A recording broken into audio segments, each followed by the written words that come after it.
The Mist by Stephen King.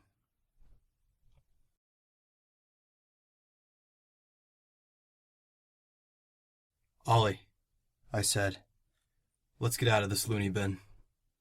"Right on," he said. "Let's go." We started down the second aisle in a loose group. Ollie, Amanda, Cornell, Mrs. Turman, Mrs. Repler, Billy, and I. It was 4:45 in the morning, and the mist was beginning to lighten again. "You and Cornell take the grocery bags," Ollie said to me. "Okay. I'll go first. Your Scout is a 4-door, is it?" "Yeah, it is." "Okay. I'll open the driver's door and the back door on the same side. Mrs. Dumfries, can you carry Billy?" She picked him up in her arms. "Am I too heavy?" Billy asked. "No, hon." "Good." "You and Billy get in front," Ollie went on. "Shove way over. Mrs. Turman in front, in the middle.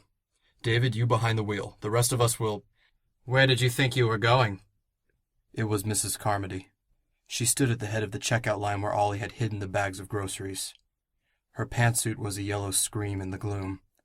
Her hair frizzed out wildly in all directions, reminding me momentarily of Elsa Lanchester and the Bride of Frankenstein.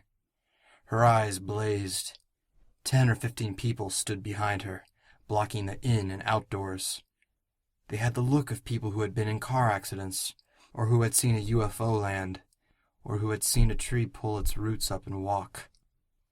Billy cringed against Amanda and buried his face against her neck. "Going out now, Mrs. Carmody," Ollie said. His voice was curiously gentle. "Stand away, please." "You can't go out.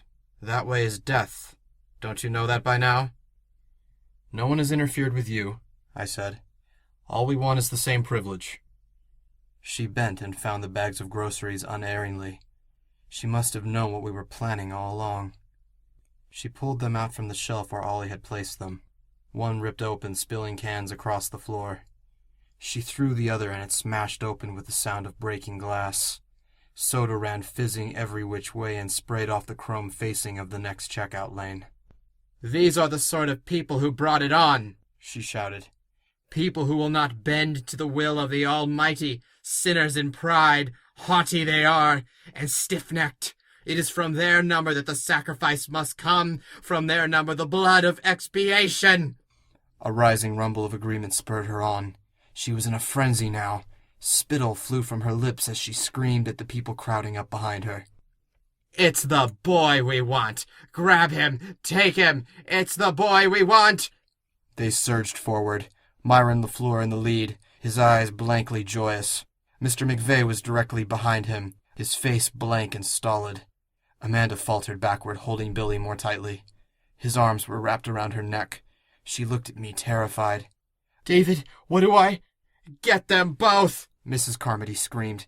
"Get his whore, too!" She was an apocalypse of yellow and dark joy.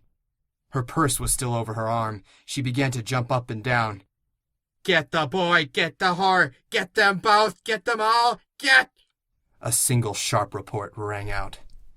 Everything froze, as if we were a classroom full of unruly children and the teacher had just stepped back in and shut the door sharply.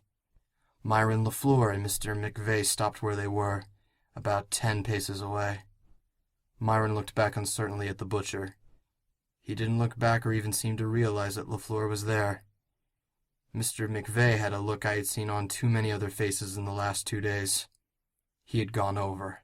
His mind had snapped. Myron backed up, staring at Ollie Weeks with widening, fearful eyes.